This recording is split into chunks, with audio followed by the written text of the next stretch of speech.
Hello, hello, hello, and I'm actually doing another interview. Who'd thunk it? But thankfully, this wonderful, wonderful person agreed to join me this time. Um, a streamer, he essentially did everything there is to do in terms of internet content. I'm very, very happy to have him here. Aeroteq, how are you doing, good Oh, sir? hey man, how's it going? I'm all right. I hope you're well. I know it's late for you over there, but thanks for having me. It's it's it's my pleasure. It really is. Ah, you're Um, too kind. I like being kind. Um, so so to to give us an easy start, what made you want to start doing any kind of internet content at all? So I couldn't tell you the year, but I opened a YouTube account probably when YouTube started in like around I mean not exactly when, but 2006, 2007, because I was eighth grader, 13 years old with no friends and wanted an outlet to do something creative. And I wasn't really good at traditional art. So I was like, well, maybe I'll make videos because that seems to be cool. And at the time, you didn't really need to know how to edit or anything. You just had to set up a camera in front of yourself and just talk. So I did like vlogging, which was funny because who wants to hear what a 12-year-old does in their day? You know, it's just not a whole lot of stressful situations. Um, so I did that, and then it was like, I'm not really into this. And then the era of the video game commentary started around 2010, which is when I started my YouTube channel that kind of catapulted me to where I am now. Um, I just wanted to make stuff. I just thought that I could do stuff different, or I could provide a different spin on what was already being done. Obviously, I tried doing like creative edits as well, like montagey stuff with Forza Motorsport at the time, because a lot of my favorite content was like drift montages from real life events. So I was like, I could do that in the video game. That'd be cool. And then I was like, wait, I do not know how to work Sony Vegas as well as I thought I did.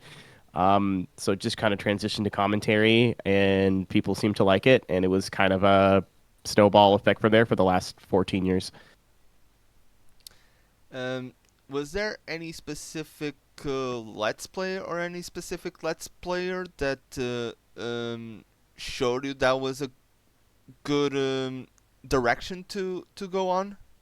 I watched a lot of machinima at the time, like when they were switching from more like story based, like what a machinima actually is, to basically just Call of Duty commentaries. I remember watching lots of Hutch and Scene Anners, and Mr. Sark at the time. And then on the Let's Play side, I've always been into Rooster Teeth off and on. So when they started doing the Achievement Hunter stuff and the Let's Play stuff, I was really big into that. Because it was just, four or six dudes in a room, just kind of chilling, playing video games and having fun, and you felt like you were in the room with them, and that was so cool. So even like when I started, I had like because I was a kid and didn't realize how the world worked. I was like, oh man, it'd be so cool to like do stuff at Rooster Teeth and whatever. That's aged totally like milk now. But yeah, that was probably my two couple big influences. I watched some Minecraft people at the time too. I haven't played Minecraft in years, but like anybody in internet at that point. But yeah, no, but nobody really in the automotive space, which was kind of weird. I guess that's because there wasn't really a lot of people doing that at the time. Do you have favorite Let's Play of yours? And if Ah, so, which one and why? oh my God. I mean, it hasn't aged particularly well. Um, much like everything on the internet that's been on the internet for years. Like I said, like can't miss content for me was anything that Achievement Hunter or Let's Play was putting out, like the channel Let's Play at the time. Um, I liked a lot of their. They had like really long series that they did for like years, where like Minecraft or Grand Theft Auto or whatever. But I liked a lot of like the silly games that they did, kind of in a vacuum. Like they played a game called 3D Ultra Mini Golf on the I think it was the Xbox 360. And it was again just like a bunch of friends hanging out in a room together. Like there was no like script or anything. They're just like, oh, this is silly. Oh man, this dude stinks. Um, haha, let's all laugh at him. It just felt like being at a sleepover with your friends. And it was like 9 parts. And I remember before those who are fans of Rooster Teeth will absolutely understand why I said it doesn't age well. I won't say it. You listening to this, you have Google, you can figure it out. Um, but I still find myself going back to watch that every once in a while. Just the amount of dumb stuff that happens and how the whole vibe of the video. It's just all good vibes. It makes me happy. Um, and from your own content, like stuff you already done yourself, let's plays you done yourself. Do you have a favorite of your own? Uh, I mean, I don't really. So a lot of my early stuff, I don't. Again, if anybody who's been making content for a long time, or making videos or art or music, a lot of your early stuff, regardless of how good it objectively is, you just look back on it and go, ugh. You know what I mean? Like maybe the Yeah. quality wasn't good, or maybe I don't like how I sounded on the microphone. I always sounded really nervous and like stuttery. And then I tried to be like too funny, too much, and it was just forced. So I don't like a lot of my early stuff. So like pre I'm gonna do Twitch now instead of YouTube. But a lot of the Gran Turismo stuff's been fun. I just finished a Gran Turismo 3 Let's Play that took. I still have the callus on my thumb from the PS2 controller. That was really fun. We played some Vin Diesel games at the start of a streamathon that I did last year. That was a blast. Um, I genuinely, it's hard to pick because I have a lot of fun doing everything now. So it's hard to. It's like picking your favorite child. You know what I mean? Yeah, I get it. Um, how about a least favorite Let's Play that you've done yourself? Do you have one? Like, Uh, please don't watch this. It's horrible and I hate it. I mean, like, I don't think it ever saw the light of day, but I do remember playing a game called Street Racing Syndicate where I got to the end of the game, but for whatever reason I couldn't access the final like championship or whatever. And instead of just being an adult about it and going, "Wow, that's annoying," and putting the game down, I got really angry and like I was pretty frustrated because we were right at the end of the game. Um, there's some other like more recent stuff too. Like I think I was playing Wave Race 64 and had somewhere to go that night. And I was like, oh, this game will take like 4 hours. It won't take that long. And started taking longer, and I kept getting stuck on stuff, and I kept getting more frustrated.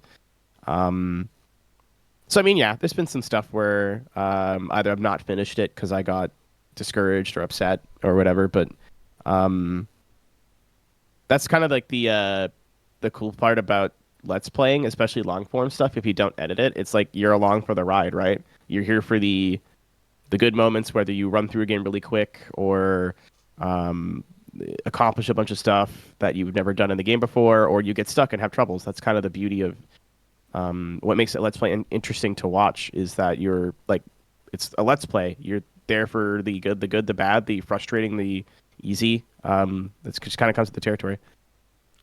And what made you, since you mentioned Twitch, what made you move from YouTube specifically to Twitch? I wasn't really having fun anymore, to be honest. Like, not that there's anything, if you're making YouTube videos or you're streaming on YouTube or whatever, that's awesome. But at the time, I'd been doing it for probably 6 to 8 years. We'll say 6 years, and I was sick of doing just Forza Motorsport content. Not that at the time I was still enjoying playing the game, but I just wanted to do like iRacing or more Let's Plays or other stuff, and it wasn't really connecting with my audience, and I was really hyper focused on the numbers. And so, like, if my latest Forza video got 2 or 3 thousand views, which was a lot for me at the time, then I'd try to put up an iRacing video or a. I used to do competitive Forza drifting, so I would like take a whole competition weekend and edit it down into like 20 minutes of like, here's my practice, this is how practice went, here's my battles, this is why I won, this is why I lost. So it was basically like my competitive process, but put on a YouTube video, so maybe people watching could improve or like just kind of see what goes into driving competitively in sim drifting or Forza drifting, whatever you want to call it. And they never did very well. And I, instead of just going, well, okay, I would like take it personally and like be like, well, people don't want to watch anything. This is upset. I was just getting upset at everything, and then switched to streaming. At the time, Twitch was kind of your only option. YouTube streaming was really scuffed and didn't really have a lot of community features like they do now. Um, you still weren't able to make money on Twitch. There was no like affiliate program, so it was just donations. It's not like I was doing it for financial reasons, but regardless of how many viewers there were, like I was playing Fallout and there's two people in the chat that were having a great time. And I only do racing games. So that's like that would have never worked, you know what I mean, on my YouTube channel. So it was cool to just be able to experiment and try new stuff and instead of going, well, look at all these people that aren't watching, it's like look at all these people that are still here, which is something that I even use today. Like if I play a game or something that people aren't super into, my numbers are down. I'm like, well, the people who are here are still having a good time because there's more of a connection with the viewer. So that's kind of why I switched over. And that, and I had a lot of issues with YouTube with copyright strikes and everything that I'm sure everybody else has too. Actually, it's something I gotta tell you, you deserve a lot of credit in. Is even sometimes I go to streams with, let's say, 2 times or 3 times the amount of viewers, but there's nowhere near the amount of chat interaction. Like, Yeah, yeah, dude. I don't think people come to my streams for me anymore. Well, that's you know what I mean. Like it's I'm part of the show, but I'm not the show. And I think that's a lot. A lot of channels are different, and that's just how they run. It's not good. It's not bad. It's just the way they do it. Especially bigger channels, it's very hard to keep up like 15 different conversations at one time. So they'll just focus on what they're doing, and the chat kind of either lurks or talks amongst themselves. But if you like in my community, I could very much be having a conversation with one person or two or three people in the chat, and then in the chat there's two other different like conversations that are happening. I feel very fortunate, and I say this all the time, for the size of the community that I have. We have one of the best communities on the website, and I'd argue that to basically anybody. It's such an awesome place to hang out. yeah, and while the chat is always active, even when you're not talking to chat or focused on racing or something, there's always 2 or 3 conversations going down. Sometimes with nothing to do with the what's happening on screen. But Yeah, and like yeah, that's awesome. That is, I say this all the time, but I genuinely love that because there's a lot of times where yeah, like you just said, like I'm focusing on what I'm doing. Um, I'm trying to beat a certain level, or I'm in a online race or whatever, and I can't hang on every chat's every word. Some people that like they want to talk to the streamer. If they can't talk to the streamer, they're not happy. And there's definitely people that I will notice that if I'm responding to chat less and less, I'll start hearing from them less and less. And that's just I get it. But just to be able to like flick my eyes over after, let's say, I'm in an iRacing race where I've been, I'm 10, 15 minutes into a stint and I'm paying attention. I'll flick over and the chat is still like talking about either just random stuff or like commenting on stuff that's happening. That's awesome. I love that. That's like one of my favorite things. um, one of the things, because I did um a relatively small research before doing this. Yes, I Hmm. don't do everything off the cuff. Um, one of the articles I stumbled upon was of you breaking a number of laps record in an iRacing 24-hour event. I think it was Sebring. Like Oh no no, that no would be that's Daytona. Daytona. Sorry, Yeah. I Yeah, we do a charity race every year. Well, not this year because we were busy, but for Extra Life, I'm sure if you've never heard of Extra Life before, they are a children's hospital charity that put you in touch with your local children's hospital, and we take donations for that every year. And to kind of drive people to our streams, we do the whole race ourselves. So usually you would do a 24-hour race with a team of three, four, five, six. We'll do it alone. And again, just to save us from kind of driving around for 24 hours, we go, okay, well, let's see how many laps we can do as a solo driver. And that particular year, everything went really well. I didn't really have a lot of issues. And like, I think 14 hours into the race, I was like, hey, I think I can break this record. And my teammate at the time, Ian Chivette, who either I forget if he wasn't available for the whole race or was having issues or something, was like, "Yeah, dude, you should just go for it." So I literally just like put my head down and focused for like 8 hours straight. Like I barely talked. Like it was nuts. But yeah, for a brief moment, I was a big deal in sim racing. Yeah, the article itself even explained how you, because of how much time you spent driving in that race, that you were disqualified. Oh yeah, so you have to be on a team. The iRacing, it's to prevent doing exactly what we did because gamers are super competitive. And obviously, like it doesn't sound, oh, playing video games for 24 hours, what's the big deal? But we're using like wheels and pedals and whatever, and there's not that much force.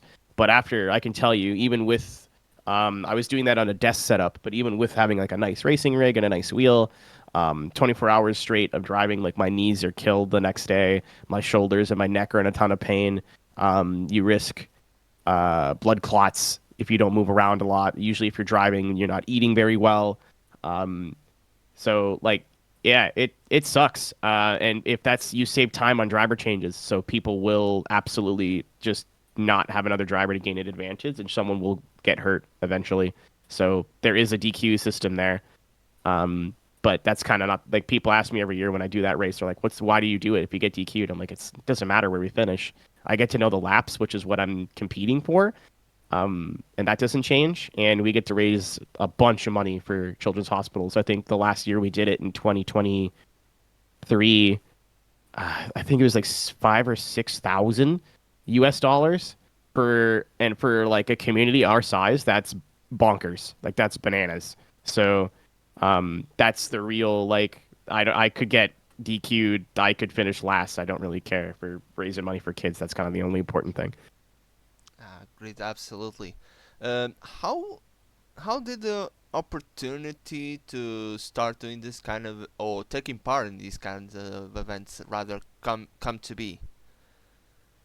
I mean they're open invite, but my friend Ian Plasher Chibet, as he's known by on Twitter, started doing it a couple years ago, and I came home from I forget where I was, but I was out for the night, and then came home and he was still streaming, and I hung out in his chat for a few hours, and I was like, this is really cool, and I feel bad because like it's 3 in the morning. His chat's not active. He's bored out of his mind. You know you're gonna get disqualified, so there's no point racing other cars. So he's just driving around basically by himself. So I jumped into Discord with him for a few hours and helped pass the time. And I was like, well, what if we both did this next year? And he's like, what do you mean? I'm like, what if I did the race and you did the race, but we were in two separate cars? So we're still both soloing, but you're not alone. He's like, that's a good idea. I'm gonna do that. And then kind of the rest is history from there. That sounds like a very interesting story, especially if anyone happened to be lurking in that stream. Yeah, Um, it's to anybody listening, do not do it. This is not a oh I don't want you to encroach my territory. It is awful. You're miserable for a day. It ruins your whole weekend. You're in pain the whole time. It sounds like fun. It's not. Don't do it or do. I guess just be safe. well, while I never done that specifically, I have stayed 24 hours awake for events. Yeah, don't do it. Your body Goopy. will hate you. Uh, is there do you, what's your now suddenly I'm trying to think of questions because I'm the kind of person that doesn't write them down. But no, seriously, when I write down questions, it just shows absolutely I'm a pile of nerves. Um, what what made you like? How did opportunities like Red Bull? I actually read a couple of articles of yours there and stuff like that. How did that come about? So I went to college for journalism, and one of the guys I went to college with, his name is Mark. He ended up getting an internship at Red Bull Canada, and then obviously moved up the ladder there. And they wanted to do a sim racing event, a LAN in Toronto. I live in Ottawa, so a couple hours away, same state or province, but you know, they still put me on a plane for it. I'm still riding that high to this day. And he even in college, like I wasn't doing it as a career or a job. It was more like I'm gonna stay on this and see where it goes. I'm still making some money, but it's not enough to sustain myself. So people still knew like I was a YouTuber, I was a streamer, or whatever, and I did racing stuff. So he gives me a call and he's like, "Hey, I know you do commentary here and there." At that time, I wasn't really doing it professionally. I was just doing some stuff for um, a drift league, ESDA that I'm a part of, but I wouldn't say that's professionally at the time, at least. And he's like, "Hey, I want you to cast this event for me." I was like, okay. And I didn't really have any details at the time. It's like, yeah, it's for Red Bull Canada. We want you to do a bunch of track guides and stuff too. Like we were basically going to be our guy for content for the whole thing. And I actually really like, I love that that happened. And it's like obviously really cool because you can tell like your friends and your people who don't understand uh, like the racing game space. Like, hey, I worked for Red Bull. That's immediately like brand recognition. Like, oh, that's a big deal. Um, but it kind of, I think it's good advice for anybody that something that I've been trying to stick to is anything worth doing is worth doing poorly, which doesn't really make any sense at first. But I think a lot of us have mental barriers of I can't do that to the level that I want to do that, so I won't do it. And that's kind of where my brain was at for a lot of that was I don't want to do this because I know I won't be able to make these videos and these track guides as good as I want them to. But Mark, to his credit, was like, dude, I wouldn't be asking you if I didn't think you could. Like, just figure it out.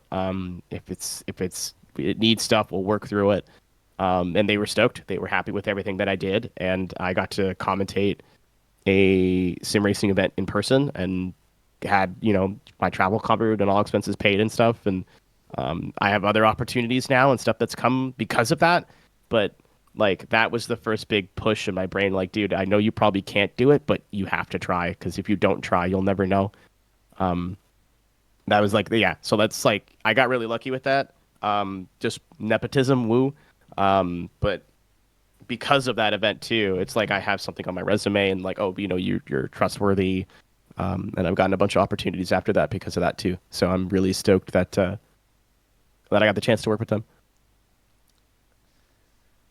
What was the point in terms of doing any kind of content where you felt like, okay, this is what I'm doing now.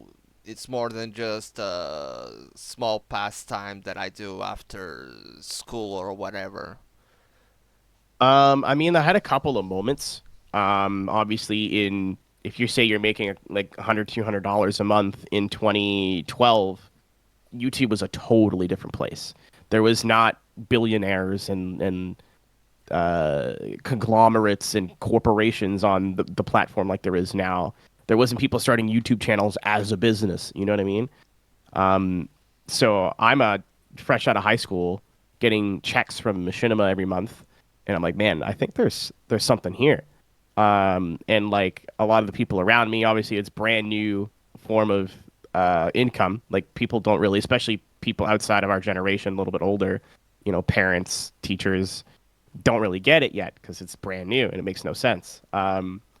So I didn't realize, I was like, I still got to go to school. So I had a chance there and then kind of was like focused on a traditional path in terms of a job or whatever. And then I started going to college, moved out of the city, took a job as at a movie theater. And because I was working at the movie theater, I got way more time, especially when I was out of school. I got way more time to start streaming. which is what I had more fun doing. And it was like every year, maybe the numbers didn't skyrocket, but it was still like trending upward and trending upward and trending upward. And I think around 2018, I start doing the math, and I'm like, man, I think I'm making about as much from streaming a month as I am from work, which is great because like that's a bunch of income in a month. But like, there's going to come a point where I need to prioritize one over the other. And in 2019, I went and talked to my managers and stuff at the time, and they know who they are. They're without them, I wouldn't be here. I was like, hey, can I work like 1 day a week? And keep in mind, like I was at a movie theater with a bunch of high school kids that can only work weekends. So being one of the only people who could be full time and saying I don't want to do that anymore was a big deal. And they were like, why? I'm like, because I want to start pursuing this because I think I can go somewhere with this. I don't know how far we're going to take it, but there's you don't really get second chances in content and content creation a lot from like what I mean? Like seeing yourself trend up and then stagnating and then coming back up, like people out with algorithms and whatnot. Like it's very hard to make that work twice. So I said I'm going to go for it, and I'll still work. Like if it's busy, obviously I'll take shifts, but I kind of want to do this like 5 6 days a week. And they're like, okay, go for it. Good luck. Um, and then over COVID, it was really easy to make the decision of like, what do I want to do now? Summer of 2020, I quit my job and I've been on my own, I guess, since. So you'll be coming up on 4 years now. So I guess the timing of COVID wasn't all that bad for you. Yeah, it sounds gross to say because obviously it was a global pandemic and it was awful, but it was really good timing for me because we got some money from the Canadian government and I kind of just put it all in a savings account of like, okay, if this all goes horribly wrong tomorrow, it's not the end of the world. And you know, again, I'm COVID was awful, and it's still awful. And I have friends that got sick, and I have friends that got really sick. That have lifelong conditions now. I'm not saying like yay, but it worked out really well for me. So yeah, it was kind of trending that direction anyway. But COVID was kind of just the kick in the butt to be like, hey, do you want to go back to a movie theater where people are spitting all over each other? Not spitting all over each other, but like within the first week of that theater being reopened, there was a COVID outbreak, and this was before vaccines. So, I don't want to think about what could have happened. So, yeah, really, it was just really, really good timing. And again, I'm really grateful to have a community that wants to see me keep going. Yeah, and honestly, at least from my own experience and family members and whatnot, um, dealing with people in when you're serving them, uh, it can be really tough. Yeah, it's some people kind of dehumanize you a little bit. And like most people, it's like not, I want to say like 80% of the time in my job there, I didn't really have issues with the customers or the guests. I definitely have a lot of stories of the 5 years I was there where wasn't treated very well or was disrespected by people. And a lot of it is they genuinely just don't see you as a human being. They see you as an extension of the company. The amount of times I had people tell me, well, I will never come here again. I'm like, you do realize this is a multi-billion-dollar corporation and I pop popcorn for a living. I do not care. You know? Just some people, I don't know. Like some people have a bad day and they're like, cool, I'm just going to take it out on the first person that gives me any trouble. But I wish I would have never had to go through it, but I feel like I'm a lot better at handling certain social interactions now. So I mean, as much as I'm stoked with what I'm doing now, that was still really good for me overall to grow as a person. Um, you're as as it's known, you're part of a group called Rick. How did that come to be? How did you meet all the people involved? Man. So I met Ian first. Ian is the I in Rick. So for this is apparently the worst kept secret in the world, but Rick is just the first letter of all of our names. And I think in our group chat once, I thought it because we were getting ready for an event of some sort, and I'm like, haha, we should be Team Rick.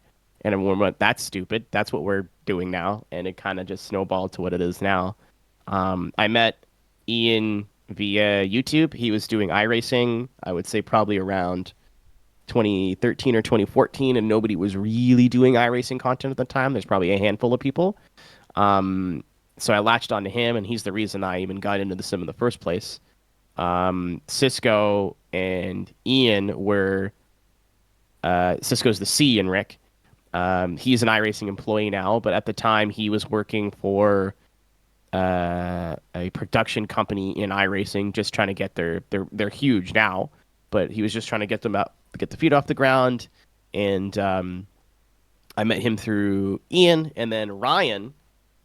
Ryan's a great question. I don't necessarily remember it as vividly as meeting Cisco and Ian of like, oh, that was it, that was it. I don't know if we just kind of came across each other on YouTube or whatever, because he obviously does racing games and I do racing games. But it was kind of the same idea where like he was streaming and I kind of pop in his chat for a bit and then he'd come into my chat for a bit and then it just kind of snowballed from there and um, we ended up doing some races together with the four of us and it went from just like hey, this is our funny name for our endurance team for the Le Mans race we're going to do this one time to these are like some of my best friends and people that would take their shirt off their back for me if I needed it and I would do the exact same thing for them if I had to. Yeah, your antics in general are always entertaining to see. Yeah, I love those dudes. I when they hurt, I hurt. Like, it's generally have like a really it's weird because like we started off again just as like content creators or whatever, and then now it's way past that. Like we have a group chat. If one of us is like not doing great, somebody has posted in there like hey whatever, and we'll like try to comfort each other, and it's and it comes across as well. I think when people watch what we do, like we're even if it's just like one of us, like me and Cisco, were watching Formula Drift the other day and playing, like watching the CPUs do Mario Party. It's like doesn't nothing feels forced. It's just like it feels like that Rooster Teeth vibe from early what 20 whatever, where it's just some friends hanging out in a Discord call and making jokes and having fun, and we kind of get to take everyone along with us. Hopefully, it will age better. Yeah, yeah, yeah. It's no good lord if I could last 21 years. Good gosh. Well, we lasted almost 30 each one of us. Nah, don't remind me, man. My back hurts.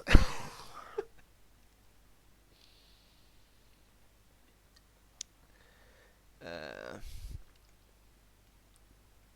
all right, all right, all right. Um, and what drives you to continue nowadays? What makes you go, yes, this I love doing this. This is what I love like to do. So the adult answer is if I stop, I literally will not be able to afford to live. That's like this is what I do now. Yeah, but why? Um, Like, what makes you want to continue to do this other than instead of yeah, yeah, that something is a else? driving factor. Like I'm just keeping it 100%. Like it's not the driving factor, but like hey, like you can't just stop. You know, like you have to keep going, but you could still get complacent and whatever, and that's just as bad. Um, it's gonna sound really corny, but it's the people. You know, like the amount of times I've had somebody reach out and be like, "Hey, I was having a really bad day," and then came into your chat and within like an hour.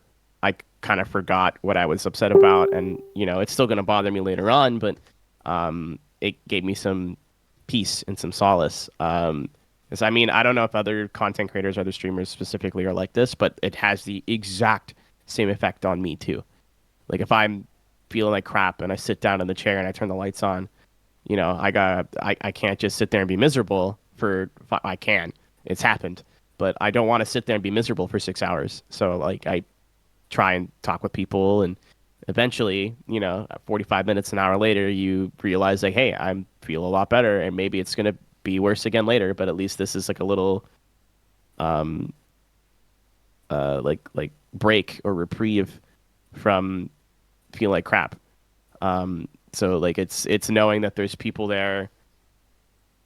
I I don't want to put that much weight on me saying like relying on me, but like being able to have be an outlet for people to like come and be goofy for a few hours and have fun and know that they're going to be around people that care about them.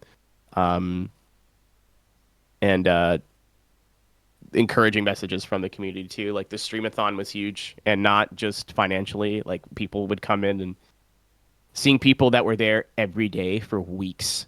You know, like knowing I'd be starting at a certain time and they would be there and be there the whole day, or like, hey, I start work at this time, so I'll be in chat at this time. Like it was nuts to see the amount of people that were supporting. So whenever I have moments, because it's happened, where I'm like, man, this I can get a real job, not a real job, but I can get a full time job with benefits like tomorrow, and take a lot of the stress off. I'm like, man, there's a lot of good people on that purple website that you gotta keep showing up for, and they're you're doing it for you too. So yeah, the hallmark answer I guess is just the people, but it's the truth. Like I wouldn't be here if it wasn't for the people supporting me. So I that's something I keep in mind all the time. I can definitely say I'm one of those people that had bad days and just popped into the chat and things just got better. Yeah, it's kind of hard to be sad when we're all just acting like idiots. We not to be fair, we have a lot of like deep conversations and like meaningful conversations too. And sometimes it's haha pee pee, but it's I don't know. It's a good group of people there. I think I've said it multiple times today, but I'm really lucky with the people that choose to hang around with me because they're all awesome. Yeah. Just to give an example, just in case someone who hasn't heard of you comes across this, unlikely, but hey, it can happen. Once I don't know, I was just feeling really down, and I didn't have anyone to talk to. I just didn't. And you were doing. Remember that iRacing Ridge Racer Type 4 thing? Oh yeah, yeah, yeah, yeah. And you were either starting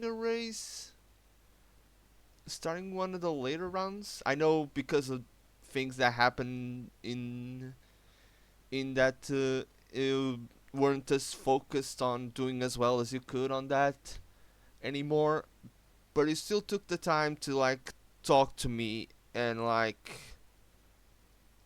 and still gave me the time of day even though I was obviously not in the right set of mind and like I was obviously down.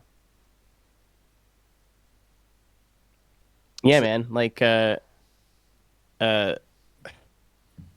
that's the like it's the least I can do. You know what I mean? You're spending your time and giving your time to come watch me be an idiot with my friends or be an idiot playing a game. So I think the least I can do is like say, hey, how's it going? I hope everything's well. I can't solve all the problems, but at least I can help you forget for a little bit. And like I'm stoked that I can provide that for people. that's more than a lot of people would do. So give yourself a little bit more credit, okay? I'll do my best. I'm not saying I know I won't stand here and say to give yourself all the credit because I know that's hard to do, but just a little bit more. Um, I will do what I can. I uh, feel like you know full well how the brain works. I can't like if anybody who does stuff like this too. I feel like everyone's got a little bit of imposter syndrome, but it's nice to hear. Absolutely. Hey, every little bit of compliment helps. Um, all right. I was going somewhere. Um, you mentioned uh, uh as the purple website. How were things when you were in the pink website? If that's okay to talk about. Yeah, of course. So because I we could say it. It's not Voldemort. You know what I mean? I used to work for a company called Traction. They were a racing game. I don't even know what you'd call it. They're basically your hub for racing games. So they had reviews, previews, and stuff coming out. They put out content on new games, old games, guides, sim racing, arcade racing. There was an article on iRacing, and then there was an article on Mario Kart that came out the next day. So as somebody who loves sim racing and loves arcade racing, like I love iRacing, and one of my favorite games in the world is F Zero. I was like, this is awesome. And it was, I want to say 90% of it was being able to work with some of the best people I've met in the industry, air quotes, so far. I still talk to a lot of them to this day. I wouldn't have a lot of job opportunities that I've had if it wasn't for um, either working for Traction or knowing the people that I met through there. Um, there was a ton of really talented people behind the scenes as well. And it's kind of unfortunate that it went the way it went, but it's coming back. So I'm hoping, nothing but the best for them because I really would like to see them get a fair shake with maybe a bit less turbulent work environment. But I enjoyed most of my time there. Obviously, it didn't end on the best of terms, but I don't think that's the fault of a lot of people who are outward facing, if that makes sense. So a lot of the issues came from up top, and if you Traction is owned by Motorsports Games or Motorsport Games. If you know anything about motorsport games, that should be all I need to say. Um, yeah, I hope they do well. If the problems that caused them issues in the past are resolved, I do hope they do Yeah, well. they're under new management now, and I think it's a company that really has a good vision for where they want to take the site. And a lot of the old folk that were on the team seem to be back. I obviously don't know and or can't say anything on that, but um, it's not me. This is that's not what I'm saying. I just realized that. No, no, no. But it seems like a lot of the core group that I was really stoked that were there when I started are either trying to or coming back. So if you were a fan of Traction at all, I know like a lot of their YouTube content has done really well. Then you should be excited for what they're cooking up in the future. Um, is there any content that you uh, did from where you were there that you like? What did you enjoy more from your time there? I love the stuff I did with Ryan. I really wish we had more time to develop that and take that somewhere. So they had initially brought me on as a sim drifter. That's what they wanted me to focus on. Obviously, there was some days that I did different stuff. I think I did a cart craft stream once. I did some writing for them too. But me and Ryan just playing old racing games, and I don't know if a lot of people are like this that are a fan of racing games, but I didn't have a lot of friends growing up that liked to play NASCAR Thunder with me. And if they did, they just wanted to drive backwards and run into stuff, which to be fair, we were like 10, that's what 10-year-olds do. Um, but a lot of these games I had never had a chance to play multiplayer with anybody before that like tried. So, even if I was bad at it or Ryan was bad at it or we stunk together, you know what I mean? It was just fun to be able to experience these games couch co-op in a way that I've never played them before. And another fun thing was like Ryan would pick a game that I've never played before, so he could explain it to me and go down his nostalgia road. And then I'd pick a game he's never played before and get to have the exact same experience. So not only was it like a trip down memory lane from our childhoods, but it was a way to experience games that maybe we have hundreds of hours in, like Gran Turismo or whatever, in a totally different way. Um, and it seemed like people who watched those streams really did enjoy them too.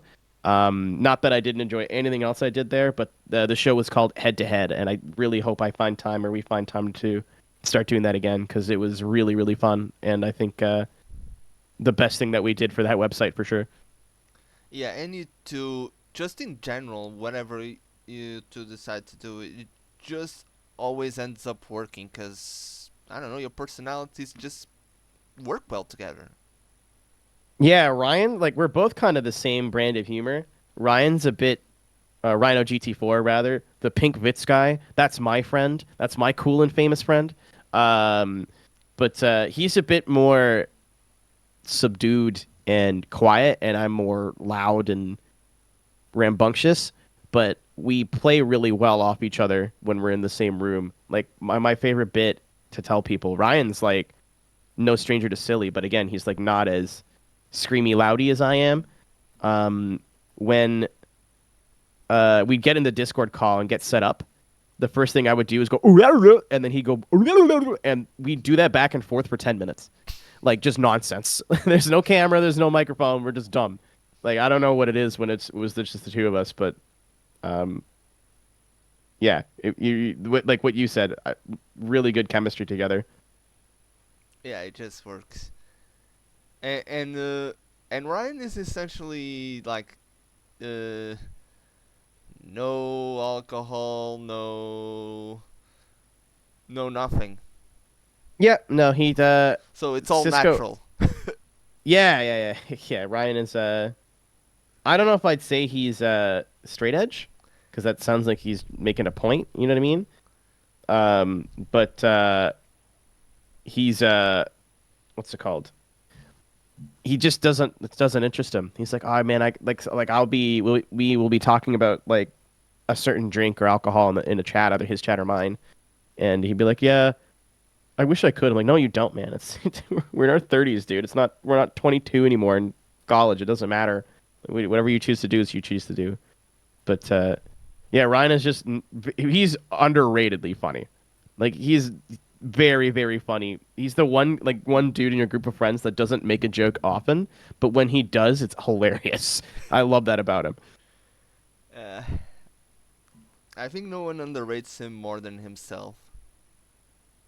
Oh God, yeah, that's a whole other can of worms. I if Ryan could just see like 10% of what people saw in him, I think he'd be so like I don't Ac- know. I think about that a lot. I care about that guy so much, and I see a lot of like my own mental struggles in him. Um, yeah, I don't know. For whatever reason you're watching this, Ryan, people love you and people care about you, and I know that you're kind of in a spot, but don't forget that you've got your people on your team. yeah, exactly. I actually invited him to do an interview for as well. And what'd he say?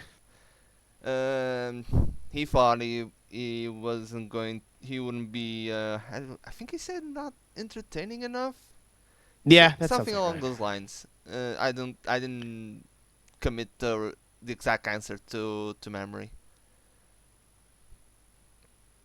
That sounds like Ryan. Again, he's every time he says he can't do something, if you somehow find a way to get him to do it anyway, he'll prove himself wrong every time. Oh well. Yeah, but I also don't want to kind of push too much on that.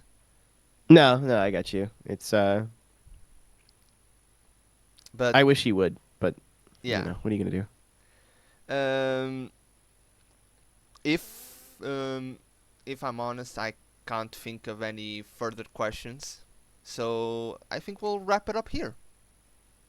All right, man. Thank you for taking time out of your day to let me talk about myself. I'm very self-centered and enjoy making myself the piece of. I'm joking. Thank you. Thanks a lot, dude, and Um, thanks for having me. is there anything you wanna plug while we're here? Yeah, go follow me on Twitch, twitch.tv/Aeroteq. You can follow my VOD channel as well if you're more of a Let's Player or not live person. I post all the VODs for my Let's Plays there, playing through Forza Motorsport 2 right now. If you're into racing games, I play everything. Um, about to do some cool stuff with our Drift League ESDA coming up soon. Literally going to be in DreamHack Dallas next week. Um, buy iRacing stuff because they pay me to. And tell your friends you love them more often because not enough people do that, and they should. Yeah, not enough love in the world. Thank you. Um, li- uh, links are going to be in the description. Assuming editing me remembers to put them. I feel that. Um, thank you very much for. I was going to say for watching, but all I'm gonna do is put a background picture. So thanks for listening, and have a good one, everyone.